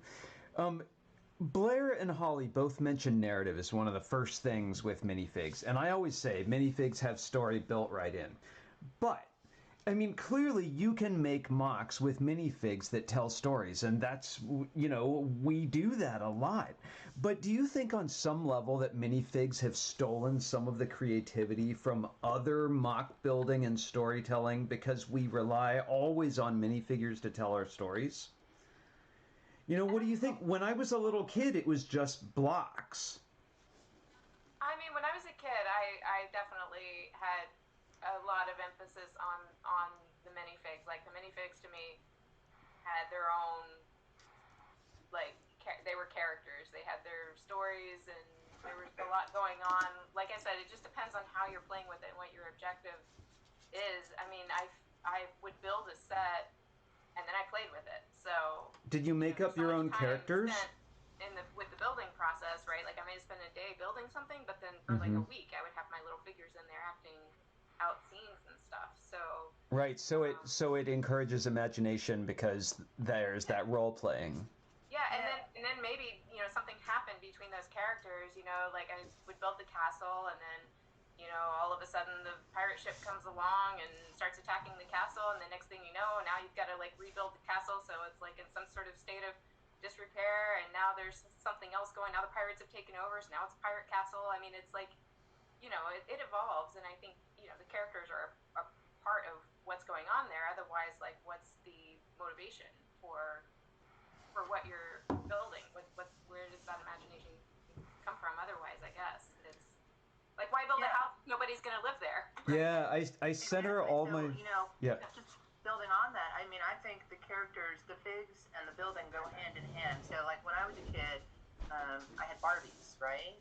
And Barbie had her, like, house and her clothes and all this stuff, and so you built a life around the Barbies and what they did together, and all of they were, you know, accessories, but they were integral to the whole system of play there. And I think Legos are the same, where you have the components to build the world and their life, and then you've got the figure to live in that world that you've just built. And so to me, they go hand in hand. Yeah, just imagine building a mech and having nobody to drive it. Like, no. And to jump off of that, not just building a mech and needing someone to drive it, but needing someone who, one, can reflect you. You know, we have so much more opportunity for diversity these days. This is the crew that I just rescued from being trapped at the Lego store. They've been there since before the lockdown. Awesome. My space exploration drone that I have here. And also with expression that's not just a smiley face, because yeah, the world isn't all sunshine and rainbows. And not to say that thinking about sunshine and rainbows is not awesome and totally okay anytime you want. But to have someone who needs to drive, you know, your antagonist or your angry protagonist storyline with a smiley face is either like complete blinders and it feels just weird, or you're like, I need a helmet with a blackout visor. You know, that's how I was when I was a kid. I was like, helmet with a blackout visor. Instantly, this guy has whatever expression I want. And expressions started to come around during my generation. So, like, the first time there was somebody with, like, a smirk, I was like, oh, that's my big fig now. Now, you can have any kind of expression, happy, sad, angst, like, worry. There's so many amazing expressions, and then that's, instead of thinking it like just a garnish for our meal, it's like the minifigures have become the spice that provides flavor to this beautiful presentation, you know, like that they bring very nice. They just bring that little something extra to the table. And I think that the lengths that Lego is going to as a company to make them more and more awesome is entirely due to us as an amazing fan community. Like, I've known Will Chapman of Brick Arms for over a decade now. I remember when he was just starting out and selling stuff on his own at the conventions, my first convention in 2009, selling his own little weapons and prototypes, giving out prototypes to people, and just just such a wonderful guy. Like, you know, I was so enamored with everything he was providing us. Like, I built robots for him just so that I could put brick arms on there and then give them to him. But he influenced the whole community. And now, you know, he pioneered dual injection molding and proved that you could put ABS into a mold that's lesser than your final product, pull that screw out, put it into another mold, and then inject plastic over it again to create AK-47s and World War II weapons that had wood stocks over metal bodies. And now LEGO does that. And now we see it everywhere in LEGO. Like, dual molded legs. Yep. Thank you, brick arms.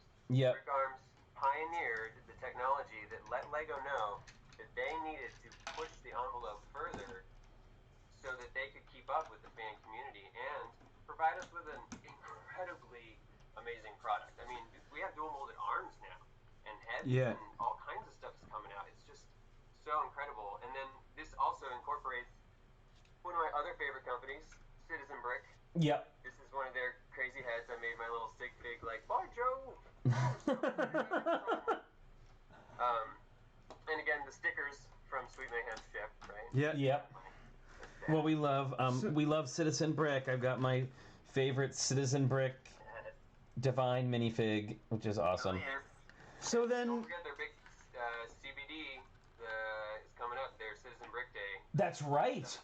Like in a couple weeks. Very soon. Yeah, we'll definitely have to include that as part of our LEGO news segment next week. We should definitely talk about that. so then minifigs do have story built right in there. How you add emotion, right? They do have stories in them. Well, and I was going to say about the facial expressions that you were talking about. That's where I think the CMFs, not only do they give us like fun characters and clothes, but they give us unique faces that you can't find in other places. And what's even better about that is a lot of them well, not anymore, but a lot of them used to end up in the Make a Minifigure container at the LEGO store. So you could get a lot of those sort of like, I mean, I think in one in particular that I think of, when I think of like really cool, unique heads, like Sleepyhead is one of them, one of my very favorite minifigures, and he's got that like yawning face with like the half closed eyes, which could be interpreted as any number of things.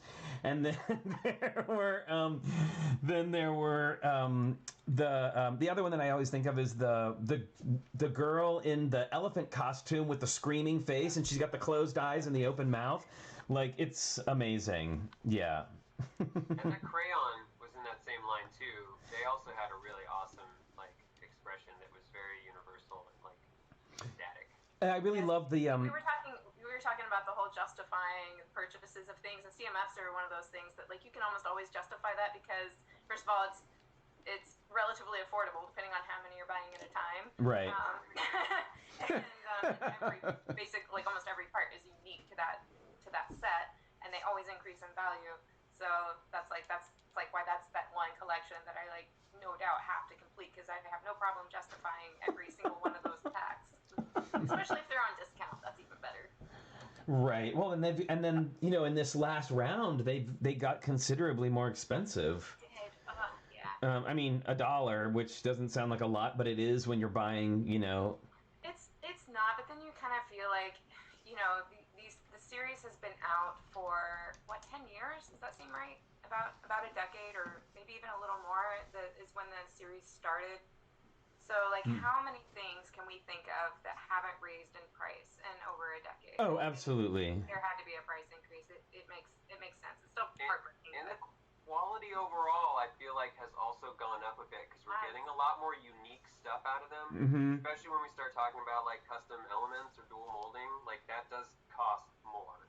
Well, and then also like front and back printing, which is always, and they're doing that in a lot more now. Like that, the hidden side sets now, like all of the characters have front and back printing, including. Yeah, CMFs, they actually will. They do a lot of custom molds too. That's where they'll actually make a new mold just for those CMFs. That's where a lot of the price is.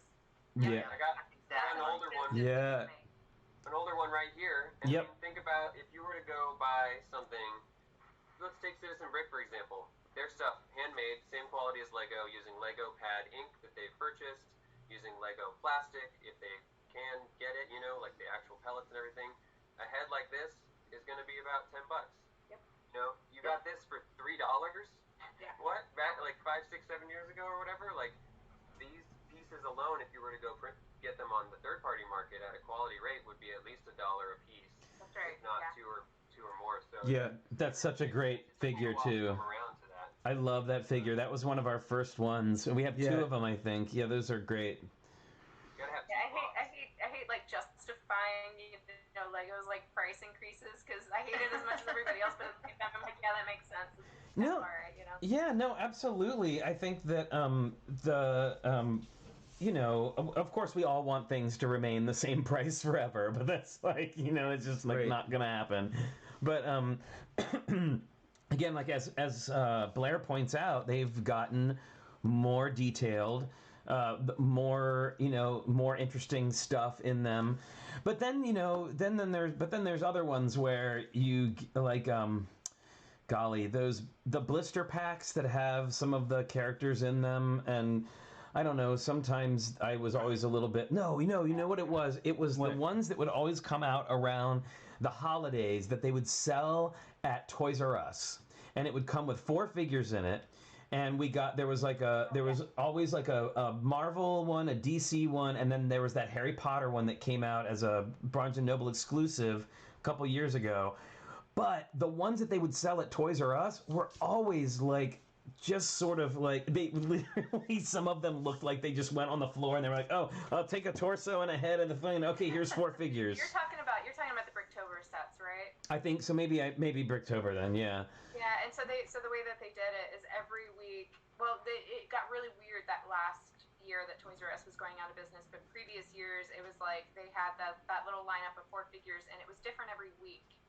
So like one week was like City People, and another week was just like Ninjago or whatever. And so the whole thing was you had to spend so much money, and then that was a promo item. And then like the following week they would, or maybe when the promo was over, I think they went on shelves, and then it was just kind of whatever was left. That's why it was just like the crappy like City People or something that were left. Well, the ones that I saw, at least when I started becoming aware of them, were just like literally the pieces, like the torsos were like the most generic, possible torso, and then they were often combined in ways that were not aesthetically pleasing to me. So that's just like my take on it. A really cool kind of throwback series for a while where they had like the town people, and then they had some castle figures.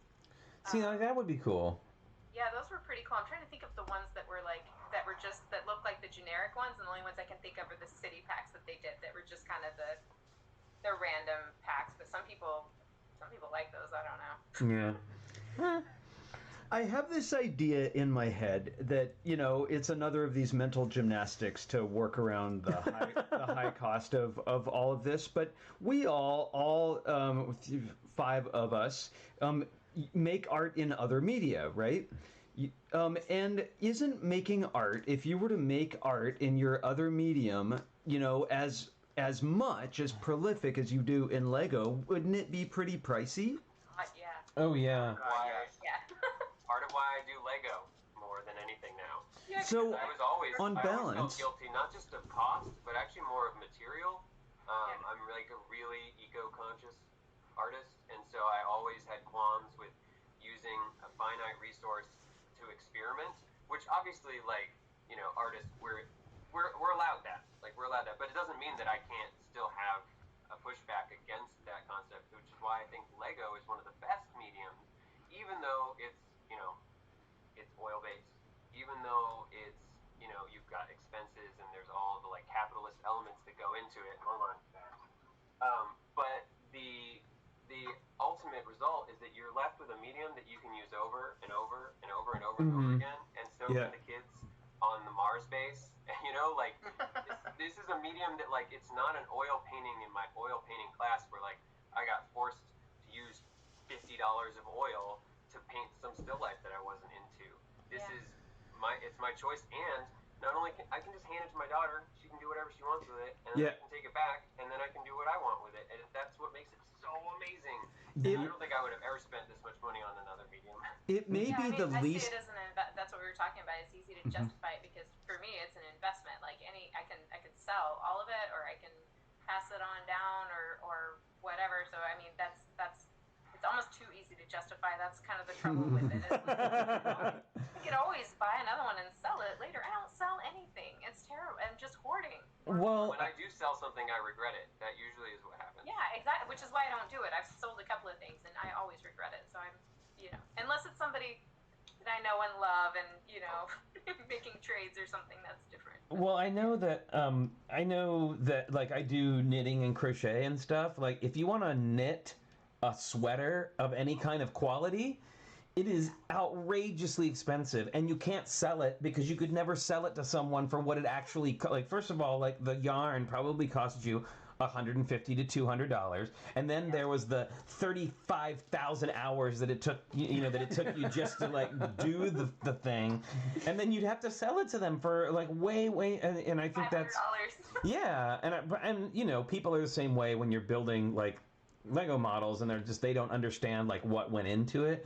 But you're right in that respect is like you can spend X number of money, and guess what? Once that sweater is knitted, it's done. You can't take it apart and make another sweater out of it. I mean, I suppose you could, but like why? But then you have a sweater. So it may be the least personally toxic medium I've worked in. Like compared with black and white photography or like block printing. I mean, Cara, this has to be a pretty non-toxic medium for you compared with other jewelry making. Yeah, exactly. Plus, I mean, not only is it less toxic, but it's not only the materials that you're making whatever out of, like jewelry. It's the equipment you need. I mean, I have thousands and thousands of dollars invested in jewelry making equipment, right? And I love it all, and I don't ever want to sell it. I hardly ever use it anymore, but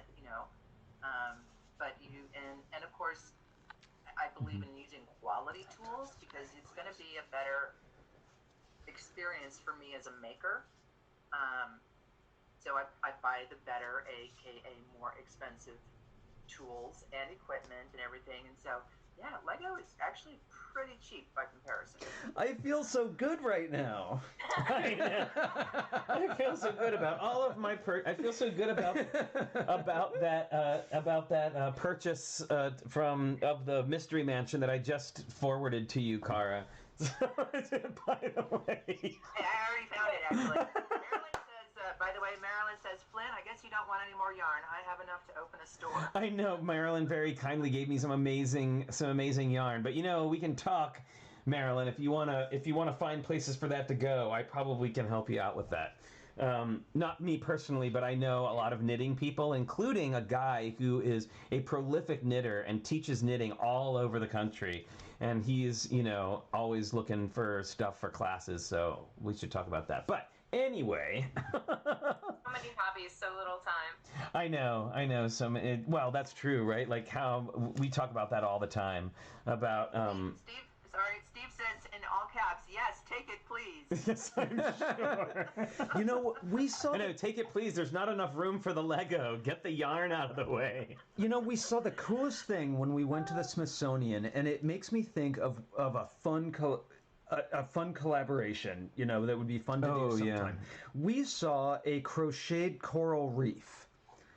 And it was a project that people, knitting or crocheting clubs were getting into all over the world, basically, where they would all crochet parts of a coral reef and then put them all together. It was so cool. And this was a show of that. And then it also, highlighted the plight of coral reefs and all that. But I've seen some amazing stuff in Lego of, you get these free organic designs. Coral! Yes, sorry we had to. Coral.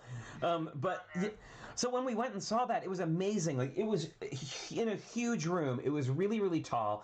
And it was just like a ton of people who had contributed to this large display. Like 30 by 30 feet by like 15 feet high. Yeah, and then there was like the whole back side of it was all like about coral bleaching. And so there was like a whole section of white. And the best was they had crocheted like the videotape out of an old VCR tape. They had like pulled all the tape out of it and then crocheted that into coral and straws and garbage and plastic bags, and that's what they did for the whole like polluted bleached coral section. Was all made out of like garbage and white yarn. It was amazing. It was a really, really cool. But I think that's what's so great about this particular hobby, which, as you can see, like, I know crocheting and knitting sounds like such a singular hobby, but when you have something like Lego where everybody can contribute, like all of those amazing contributed to things that we saw at Bricks Cascade, like that was, incredible. I love when everybody brings their little part and like puts it into the one display, and it's just this big, giant, amazing thing. I find that a wonderful, wonderful part of this hobby. I love that. Can I take this opportunity to segue into a topic that I really want to bring up? Yes, sure. Absolutely. Please. We're also, it's 20 to noon, so we're probably closing down. Yeah, we're wrapping up here in a few minutes. Since everything is online these days because it has to be, Bricks by the Bay is coming up. It's our local. Here in the San Francisco Bay Area, it's our local convention, our local club. Baylug contributes a lot to it. A lot of us work for both organizations and belong to both. And so it's a $5 entrance fee for all the fun Zoom windows. Go to bricksbythebay.com.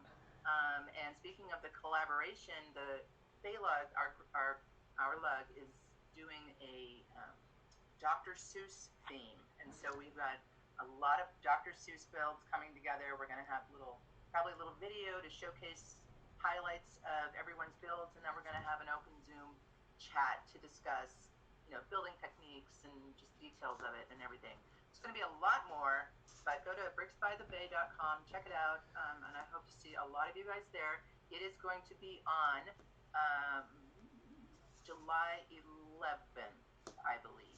Got it. It's coming right up. Yes. Correct me if I'm wrong. Very, very soon.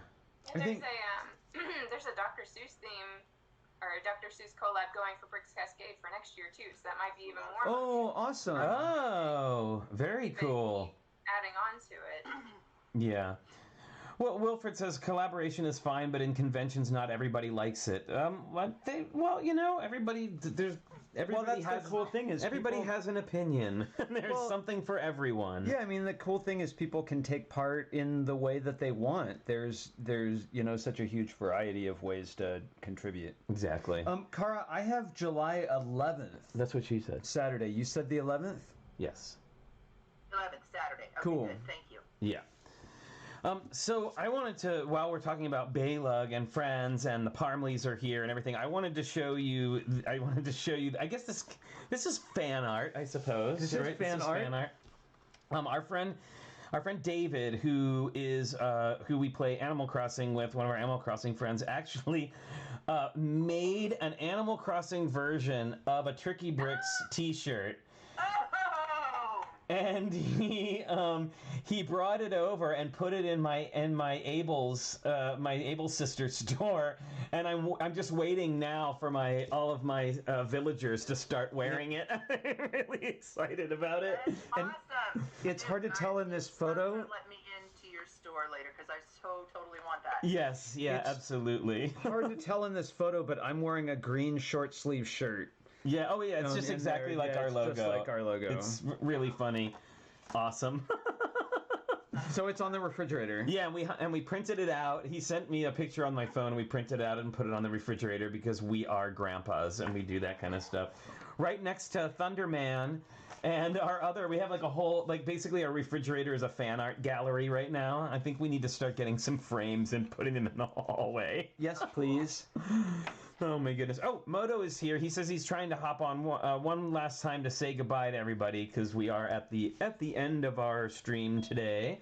Kara, thanks for bringing up Bricks by the Bay. Yes, I think it's going to be super fun. I know they're adding a lot of fun events to it. It's going to be a good one. Hi, Moto. You're back. Oh, man. Yeah. Oh, I'm here when I can be. No, I've been listening in and commenting. It's all good. It's funny, Moto, when you first showed up in micro mode, You had a slow frame rate because you were having internet issues then, but it made it look just like low frame rate stop motion animation. You mean like our first 25 streams? Yeah. Before the upgrade. Oh man, I can't believe. You know what I can't believe, and I still gotta say thank you so much. And I know we say this every time, but I can't believe that y'all have stuck with us this long, like through all of that, like the worst video quality like on the planet, and dreaming of being able to have guests on. Yeah, dreaming of being able to have guests on, and like look how far we've come in 3 months, and it's all because of all of you sticking with us and all of our friends coming and agreeing to be on and be with us, and it's just so awesome. And plus, we've gotten to talk about Lego a lot. Yes. You know, and see a lot of really cool bricks. I know. And designs that people have made. Deeper conversations about Lego like I've wanted to have so many times at conventions, but there's just never the time for. Right. Yeah. Always running around, trying to say hi to everybody, finishing mocks, buying stuff. Yeah. Exactly. I mean, I feel like there just needs to be like an extra day where it's like, no, you're not allowed to do anything except just like talk. You can have some Lego in your hands, but, like, just talk to people. Yeah. This is amazing. I love these. That's why I love these. Like, I like the planned out Sunday chats, but I also just really like these sort of, hey, what comes up? Because like, what happened today? Like, we ended up on a whole like minifigure tangent that went on for a while, and I thought it was like really valuable, interesting conversation. I thought that was fascinating. And also, I was looking back this last week. I went back to one of the first streams I ever joined, and I was just using a tablet and was sitting on the floor, and I didn't have what I have now, which is the backdrops and the lighting and all that stuff. Yeah. But you still have the washer and dryer. Well, I've said that I can never remove the washer and dryer because people wonder if it's not really me. I mean, that's kind of like the brand at this point. So yeah, what's going to be horrible is if I have to upgrade these things, because they're starting to break down. And if I ever join with different washer and dryers, it's going to throw everybody for a loop. Who's that? Like, I know no one recognizes me when I don't wear my glasses on, but that's what I have to do. So. Oh my God. Flynn just disappeared. I know. Imposter. Came back. He's back. Oh, he's back. He may recognize my glasses from TV. You're like an inverse Superman. I know. Oh my goodness. Well, you're right. We've been here for what? An hour 45 minutes, right? It's probably time to wrap it up. So I just wanted to say thanks everybody for joining us today. Thank you to all our panel members, our regulars, our cast of characters. We just love having y'all here every week and chatting. It's so cool. I want to just remind everybody we do have the movie challenge going on. And that is, you have until Thursday at noon to complete your movie challenge, 32 by 32 base plate at the largest. But make it as small as you want. Make it as small as you want, is fine. And you're going to send that to Flynn at TrickyBricks.com. And also, if you are interested in the rebricking challenge that we're going to do in 2 weeks, and you need a street sweeper set so that you can participate, please contact me. Again, Flynn at TrickyBricks.com. We have a lot of people. I've actually gotten several other emails from people offering to sponsor sets for other people who are interested. And again, I will ask that please, like, if you can afford to buy it, please buy it so that we can make sure that these sets go to people who really need it right now. So appreciate that. And very nice, Blair. What was that? I have a whole bunch of stuff that we didn't get to for show and tell. This is one of the mechs that Oh my goodness. that I rescued from the Lego store. Well, actually, it's probably just as well because I want to make sure that we can get back to where I can highlight a single screen so that we can really see them. Because unfortunately, with these tiny screens, it's a little hard, and I apologize about that. I got to figure out all that business. Besides, I start teaching classes tomorrow, so I guess I better get it sorted out. Awesome. Well, Blair, would you consider if we find time for a segment where you come specifically to share those things? We would. Yeah, love we to talked have about you, that. You know.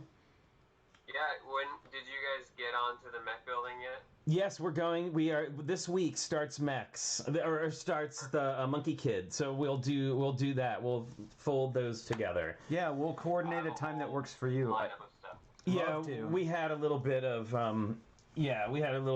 the the house took a little longer, and I always forget now we have these Sunday chats, and then Mondays are now turning into our like how-to like tech things, and then so now we're like getting reduced on the days we actually build. Yep, Tuesdays and Thursdays. Yeah, I will say this. Wednesday, I know Thursday. you guys are doing like the build and jump cut type stuff where you kind of get through the boring parts of things. Yeah. In this mech, when you get to a joint, even if you build around it, you're going to want to show people how those things are coming together. Okay. Oh, absolutely. Good. Yeah, absolutely. And I'm insane what's going into that thing. I'm trying to work on, if I can make it happen, is something that somebody suggested before, is that we actually film ourselves off camera while we're building in like in fast motion, and then we can share that video on the, was that you, Blair? Maybe that was you who suggested that. It's a little bit more work, Yeah, but I was going to say, that's something a lot of streamers will do, is in between the streams, they do the time-lapse of the build. Time-lapse, thank you. And it's really satisfying if you have like a little soundtrack or something going on. Oh yeah. Yeah, I think we should be able to do that. I think we can do that. It's now that got the down cam. It's a very common thing. Cool. Well, I will check it out. We'll see what we can do about that. Yeah, what exactly? What I really need to do is I need to get a new battery for my phone. It has been like I had to go do it before this whole thing went down, and now my battery literally lasts about 10 minutes off of the charger. So I need to get on that. Makes it hard. I know it'd be something else you'd have to buy, but at our conferences they set up a GoPro up above, and as the mega mosaics come together from people doing the instruction building to make those gigantic mosaics that are built across conferences, they usually have a GoPro hanging up. Oh, I guess we could use our above camera. I just got to figure out how to record with it rather than on the phone or whatever. But anyway, those technical talk for. I will contact you, Moto, and we'll talk about that. I have an off-topic question for you guys. Yes. You guys on this. So I just opened up my Pirates of Barracuda Bay set, and the sails, like the cardboard and the sails, got kind of like creased. Oh. From this being, it just came out of the box that way. Is there has anybody found a particularly good way to flatten the sail? I did. So I've had vintage boxes, like the one behind me. It's an older Lego set, and some of them came in creased. I found that I could use. I put down like a white sheet of paper, and then I put the iron on a lower setting, and I can actually iron out some of the creases. It's not perfect. No steam. But because it's plant fiber, if it's not too bad, you can get it kind of back to normal. Very good. I've also gone on bricks and pieces over bent sticker sheets before, and they can usually send you that stuff, but I don't know how that's working right now. Yeah, I mean they're cloth, so I guess you could. It's like, man, it just sucks. It's like you see they're like all curled right here. Oh, is it like that? Is it like that cloth? Call customer service and just use the bent one until the next piece arrives, the correct one, because that's all I think proper. they would send me because it's the whole stack of sails. Yeah. It's a Absolutely. stack of sails. Absolutely, for something that big, that's integral to the set. Yeah, customer service would probably ship you one for free. I usually don't. Usually if I have curled stickers aside, I just don't bother. But I feel like I've heard that you can put them between two washcloths and iron it on low. Like you can spray a little water on it and then iron it on really, really, really low between two washcloths. But I've heard that because I had the problem with the sails. I had the problem with the sails on the Queen Anne's Revenge, because we got it used from a friend, and there were a couple of bent sails, and I had asked about that, and that's what most people suggested, was like a light spray of water with a little low iron with a washcloth. Yeah, I did that for the original Barracuda Bay set that I have, the OG one. Oh, well, there you go. The sails because it was a used lot. Yeah. Yeah, my clipper back there had like a crease in it, and I was able to put it between two pieces of glass with like a bunch of weight on it, and that managed to kind of press it out, but it wasn't like curled like this. Yeah. It's not really creased, it's just curled. Yeah, what Hooded One mentions put a stack of heavy books on it. Now I gotta say, I tried that with our sails from the Queen Anne's Revenge, and I left them there for like a month, and it didn't do anything. Okay. And there were some really heavy books on there, so I don't know. But I like Hooded One's suggestion of brick-built sails bummer. too. Just pulled that out of the box. I'm so sorry. I think, I don't know, if it was me, I would go to Bricks and Pieces over that. They're so central to the model. Yeah, for sure. Since it's current, they should be able to send another one, I suppose. Absolutely. I did it when my Benny spaceship sticker set was creased in half, and I was like, "Can you send me a couple extra?" And they did. So. Oh, cool. Cool. I'll do it. Right on. Hopefully they'll answer. The last time I had to contact customer service, I was on the phone for like an hour and a half. No joke. Oh my goodness. Well, I'm sure they're really busy too, right? Yeah. So. Yeah, there's some stuff going on. Yes. Oh, MJ Stockbrand used to That's why I was iron asking paper all if the maybe time. there was like just an easier way to deal with it. The iron should do you well as long as you Okay, protect I'll it. give it a go, and if I burn them, then I'll definitely go through it. Washcloth, washcloth, washcloth. That's right. You know, with Yeah, anyone tears just and burns. You could yeah, have the minifigure coming down with your right. Yeah, it just adds to the right. Now if I have an extra set of sales, I may just do that anyway. There you go. And Blair, in true, factually, that doesn't work if you use a blade on a sale to go down the sale. It's just a In Hollywood real thing. life, yeah, I bet that doesn't work. Yeah. It was on Mythbusters. That's the only reason I know. All right. Well, everybody, thank you so much for joining us today. Don't forget, tomorrow we are going to be doing our how-to. Continue with our how-to series on landscaping. So we're going to be talking about trees and rocks and grass and ways that you can, and sand, and ways that you can decorate your plates for some more interesting landscaping things. So hopefully that's something people will be interested in. It's actually a pretty fascinating subject with a lot of little things that you can do. Obviously, we'll just be showing you like our way of doing things, and there's certainly a lot of other different ways to do things. But check it out. But yeah, definitely do come join us tomorrow, 10 a.m. for our landscaping tutorial. Oh, hey, Micromoto's Moto. here! Yay! Bye, everybody. Bye. Bye, Moto. All right, everybody. Oh, look, it's Micro Blair, and too. Micro Blair. Micro Minifig Chick. Wow, we are out of it. Oh my goodness, we need I to. don't have a Coraline figure handy, so. Oh dang it! I managed this guy. That- Oh, right on. There you go. Here's me, because I'm about to ghost. All right. Thanks everybody so much, and we will everyone. see you all tomorrow for landscaping. All right, bye everyone. Thank you. Bye, everyone.